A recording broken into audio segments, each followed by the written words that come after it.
my practice has helped me so much to understand this, and that the first suffering that happens for us, we build upon it over our lifetimes, and it becomes a mountain, right? Am I saying something that you don't resonate with? I mean, it becomes a mountain, and then every time something else happens, we just continue to add.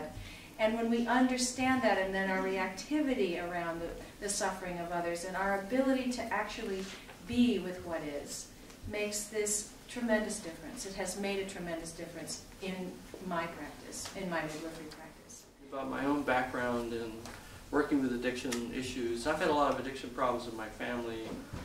My mother was an alcoholic, her mother also. And trying to bring some sort of alternative approaches that might have helped them was really one of the things that motivated me to get into this whole field.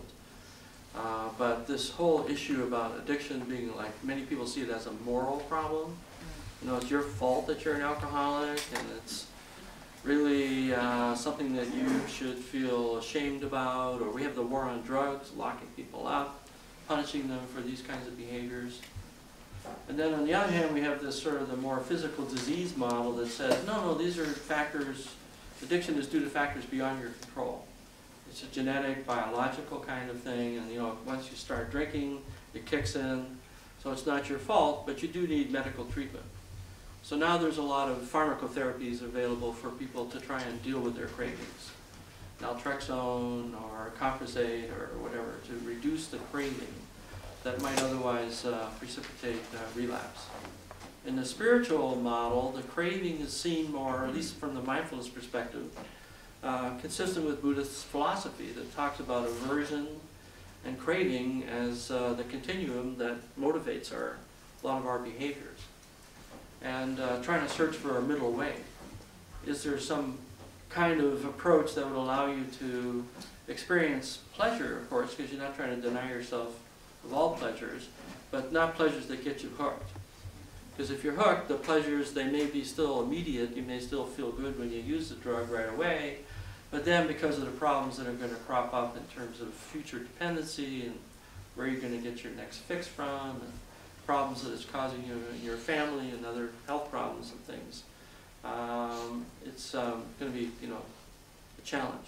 Basically looking at not only what the psychological literature was saying, but in terms of the Buddhist literature as well, skillful means.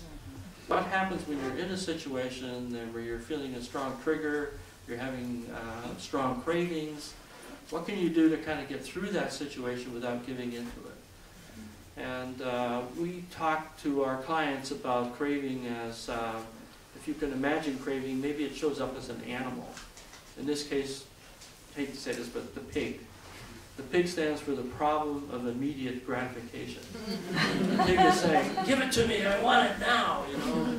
I was talking to one young adolescent woman that we were dealing with, and I said to her, why don't you, when the pig comes up and says she wants cocaine, you know, look at the pig and see, is this really what the pig wants? And see if you can have a dialogue there, instead of giving in to the pig's demands. So she came back next week and she said, that was interesting. The pig came and said, give me cocaine. And I said, is that what you really want? The pig looked at me and said, you know, I'd rather have a hug than a drug. She kind of realized that her situation of feeling lonely and, you know, isolated from people was really what was kicking in the craving to try and deal with that kind of situation. So it's not, and then a lot of treatments are trying to get people to either inhibit cravings or use some pharmacotherapy to get rid of them and so forth.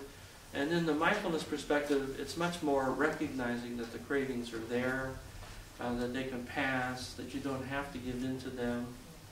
This one woman said she had a combined depression and alcohol problem.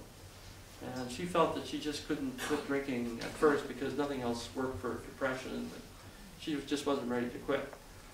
So we taught her meditation skills, and over the course of a few months, she decided to take a meditation retreat. So she went to Thich Nhat Hanh's retreat center in Plum Village in France with a friend. And when she came back, I said, how did it go? And she said, once I got there, we took the precepts. One of them is, of course, no use of intoxicants. I decided this is it. not just for this retreat, but for the rest of my life. And so she was finally able to get over the barrier, so to speak, in terms of her recovery. And I asked her, do you still have, what happens when you're feeling depressed? Do you still have thoughts about drinking? And she said, yes, I still have those kind of thoughts, but I no longer have to be dictated by my thoughts. And she reminded me that the word addiction and the word dictator have the same root, you know, like telling you what to do. And so those voices are still happening, the urges are still occurring, but she doesn't have to be dictated to by them. She can sort of watch them pass.